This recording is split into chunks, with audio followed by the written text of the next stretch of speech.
Hey guys, welcome back to my YouTube channel and welcome if you're new here. If you are new, my name is Shan from HomeWithShan over on Instagram. I am a new mum, first time mum, and I've realised that babies are expensive. Like, you know that, but you don't really know that until you've had a baby and until you've spent the money and you're just like, whoa, that is a lot of money. I'm also a massive fan of budgeting. I've got loads of videos on my channel about budgeting, maternity leave, money, statutory maternity pay, all that jazz. Yeah, I've spent a lot of money and I thought that I did things on a budget, and I definitely did. So I kind of just wanted to share with you guys my top tips for money saving when you're having a baby. So I'd say this is like my top mum money saving hacks or tips, I would guess.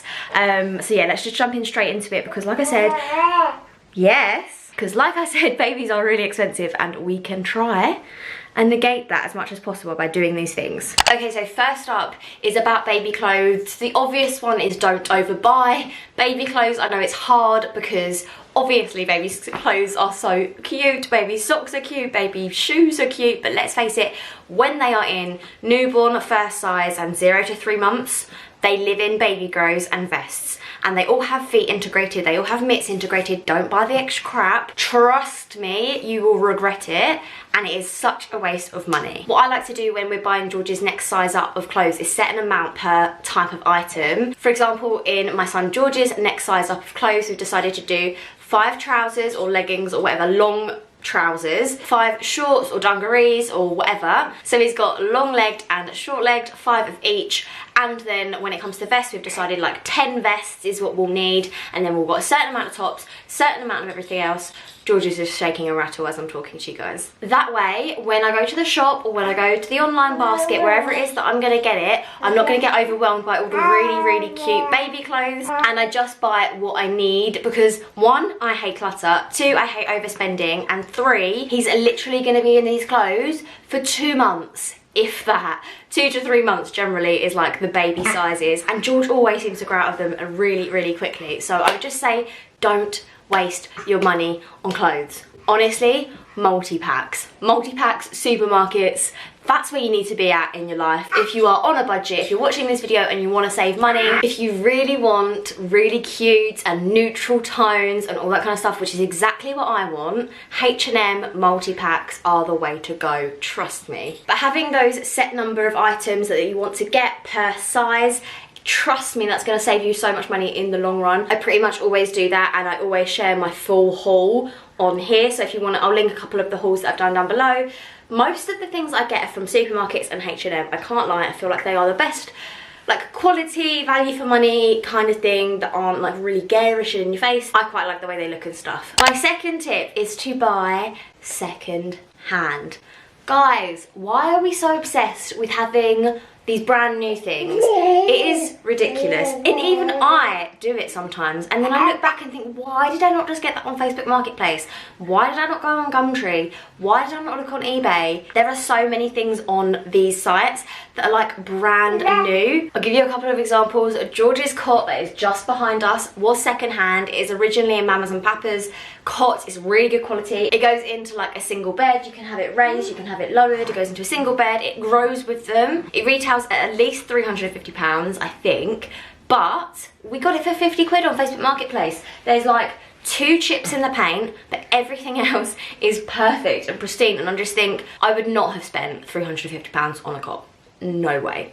I would not have. So I wouldn't have a cot this good quality, because obviously this is like a Mamas and Papas. It's really sturdy, it's really well made. It's going to last the test of time because it's going to grow the baby. It's really sturdy, like I said. I would not have it if I didn't want to buy second hand. I'm all for buying second hand. If you can go to charity shops and places like that as well, but Facebook Marketplace is like where you're going to be able to get the proper bargains, and people just want to get rid of stuff because they've used them, their kids have grown out of them, and they just want rid, they want the space back in their lives. So snap up that bargain, buy second hand, check the quality. If it's almost as good as new, get yourself a bargain. Get it. Just go and get it. Go check now. Go, that thing that you've got your eye on that you really want, but you can't afford it, it's not within your budget, go and check Marketplace. I kid you not, there will be something on there. Next mum money saving tip for you, baby, everyone, is when you are making dinner, batch cook. When you're making dinners for you and your partner, or if your partner's making dinner or whatever, you need to make more than you need. So if you're making 2 portions, make 4, because then you can freeze that stuff. And when you can't be bothered to cook, because we all have those days, when you've had the day from hell and you can't be bothered to cook, or you're just too actually exhausted to cook, you're not gonna get a takeaway, because you've got delicious meals in the fridge that you've took the time to cook. They're homemade, they're delicious. You could be bothered to cook them one day, you really couldn't be bothered to cook them another day. It's healthier than takeaway, and it's cheaper than a takeaway. If I got a takeaway every single time I was exhausted and couldn't be bothered to cook, trust me, my bank account would know about it. It would not be good. We have 1 takeaway a month. We have it on the Friday payday. It is a massive treat for us. We appreciate it so much more because it's that big treat. Trust me, it works. It really, really works. Cook more than you need and you will not regret it on those days where you were just like flaking out on the sofa. If you're not a massive lover of cooking and you barely ever cook anyway, get frozen pizzas, get some nuggets in the freezer, get things that you can just chuck in from the freezer into the oven or whatever, and that can be your version of a takeaway. That can be your guilty treat, if you want to call it that. I feel like we all have those days, we really, really do. I honestly prefer to batch cook things and then get it out of the freezer because I just feel better about myself if I do that. But you do what you have to do. Just try and not get takeaways as often, basically, because it costs some money. It costs a lot of money. Along the same vein, when it comes to feeding your baby, when it comes to weaning, I know that it costs a lot of money to buy those pouches, to buy pre-made like things or whatever. Just batch cook, and it saves time and it saves energy on the daily if you just take some time to do a bit of batch cooking in advance. So for example, if you're doing a baby-led weaning, you can roast a load of vegetables, just roast a load of vegetables and then put them in the freezer or put them in the fridge or whatever, and then you've got them ready for lunchtime and dinner time and all that kind of stuff. Roast vegetables, make egg muffins, make omelettes, make whatever it is that you're feeding your baby, and then pop them in the fridge or the freezer, and it's just gonna be your best friend. If you're not baby-led weaning and you're doing more like spoon feeding, I do a lot of risotto and I also do a lot of like pasta-y things that I just put in here. These are so good because these are pre-portioned. This is 1 portion of food and you literally just batch cook loads of stuff, and it doesn't even take that long. It probably takes like half an hour to make a, you know, a basic pasta or like some risotto or something, even less time to be honest. Pop them in here. These are so good because they're just so easy to pop out. This one's empty, for example, and you just slide the food out. So simple when it comes to meal times. Those things add up. They really, really add up. So a definite mum saving tip would be to batch cook your life away, basically. Your food and your baby's food. Another mum and baby money saving tip, number 3, going back to clothing actually, is to buy gender neutral clothing. And the reason I say this is if you're thinking about expanding your family, having more than 1 baby, then this will apply to you. Gender neutral clothing will save you hundreds in the long run. I spent probably about £100, if not more, each size of clothing for George. A lot of George's clothes are gender neutral, and that is by design. However, even I get sucked into the whole, this is so cute for a baby boy and this is so cute for a baby girl. I look at all the girls' clothing in shops and I could totally understand how it would be so easy to get those really cute frilly tops, little rompers. There are so many really adorable things, but you're only ever going to be able to use that for either a baby boy or a baby girl. I mean, to be fair, you could just chuck anyone in anything. Obviously, it really doesn't matter, they're babies.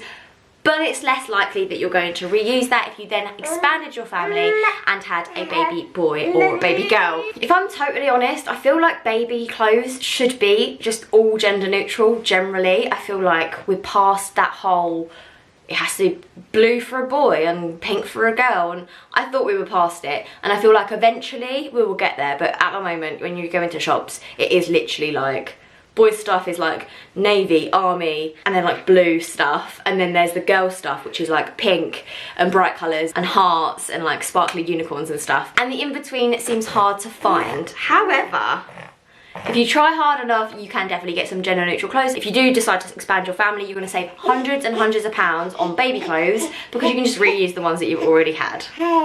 Yes! You're so excited! My next bit of advice is to do your research.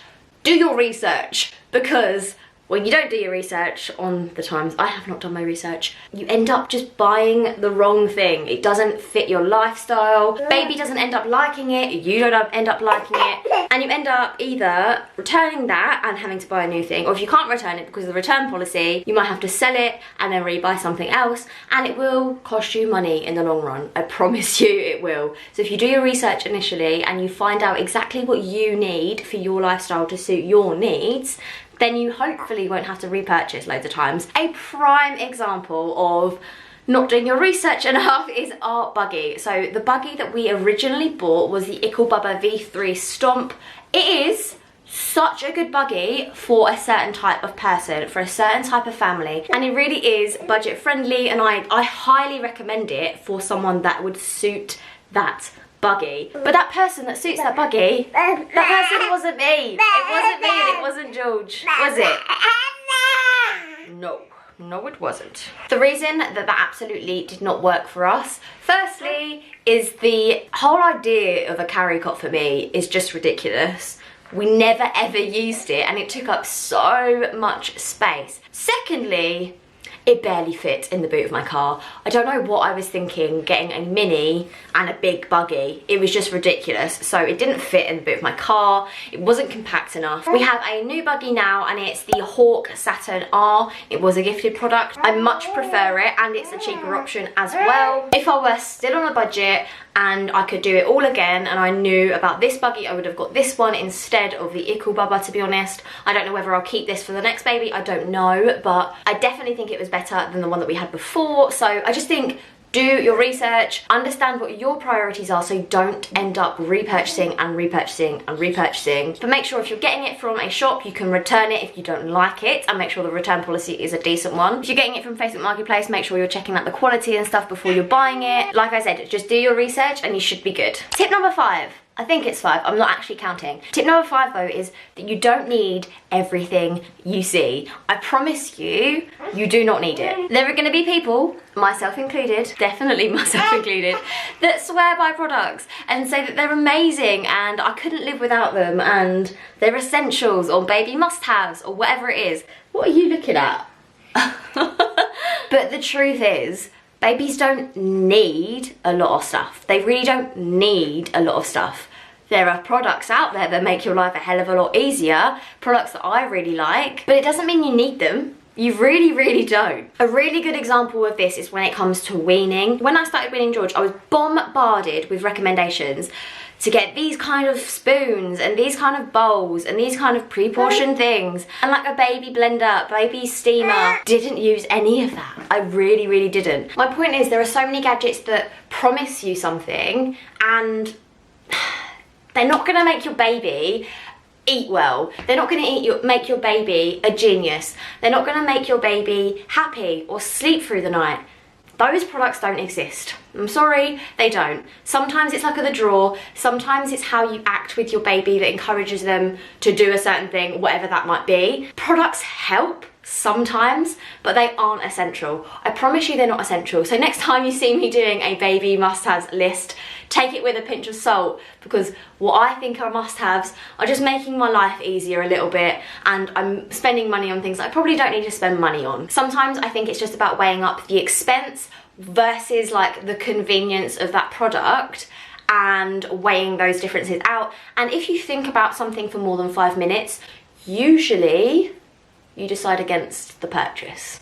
At least I do. If I have to think about it, I probably won't buy it, or at least I'll ask for it as a present or something like that. I don't know.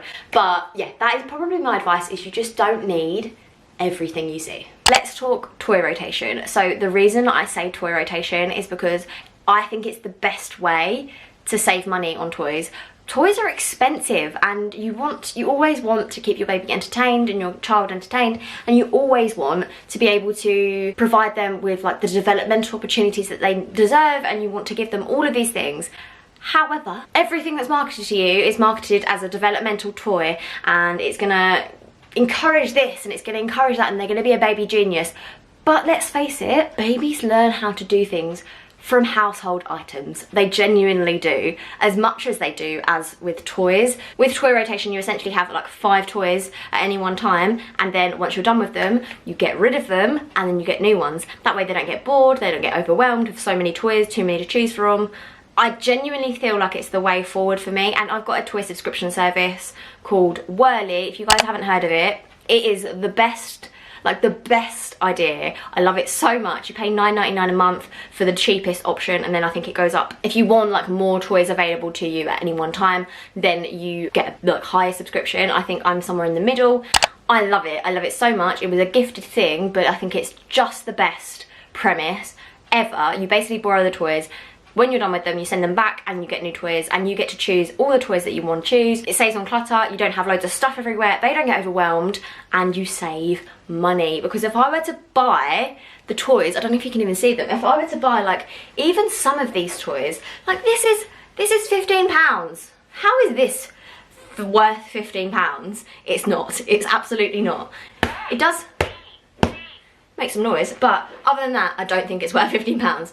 The fact that with Whirly I can get that and probably like 6 or 7 other toys for significantly cheaper, I just think is brilliant. This video isn't sponsored or anything, but if you wanted to use my discount code, which is 30% off, it is valid until the 23rd of May 2021. But it's already a bargain, so you really don't even need the discount code. The discount code is just like a massive bonus, to be honest. Think about how much money you would spend on toys. Something like this would probably cost about £15 to £20. This costs a £5, which is literally just a teether that looks like a coffee cup. It's a £5. Little soft books like this probably cost about £5 to £10. And then, like I said, this is £15.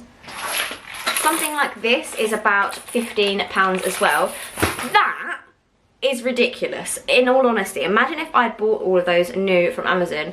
That would have cost me so much money, and with Whirly I can get all of it, plus other stuff that I haven't even shown you. I can get it all for like $9.99 a month, and then I can just, if I don't like any of the things, I can just send them all back and get new ones. They've even got jumperoos on there, which if I'd have known that before, I would have definitely used Whirly to get the jumperoo, because he's only going to be in it for a couple of months and then he'll be like older and not wanting to go in it. So I just think it's such a good premise. I'm gonna stop talking about it now, but I do think it's brilliant. I think you should definitely consider it if you are low on space, if you're low on budget, if you don't want to keep buying loads of stuff and you don't want loads of stuff all out at the same time. I think it's just so good. It's just so good. Okay, so they're my top mum and baby money saving tips. Let me know what I missed in the comments down below, because I know that I'm not the best. I spend unnecessary money. 100% I do. I feel like we all do in one area, and my area is definitely George. So I feel like there are definitely some tips that I can learn from you guys. Let me know what they are. If you're interested in knowing what my top regrets are in terms of baby products that I purchased, consider subscribing, because I'm going to be doing a video all about my top regrets, and there are lots, and I thought that I'd done really well, did my research, knew what I wanted and all of these things, but even I have some regrets. So I feel like we're always going to have those regrets. I feel like it's going to be a really interesting video. I'm sure some people are going to completely disagree with some of the things I say and absolutely rely on these things, but for me, I just didn't use them or didn't love them. But anyway, stick around for that if you want to. That'll be in a week or so, I think. Hit the subscribe button if you don't want to miss it, and I will see you in the next one. Bye guys.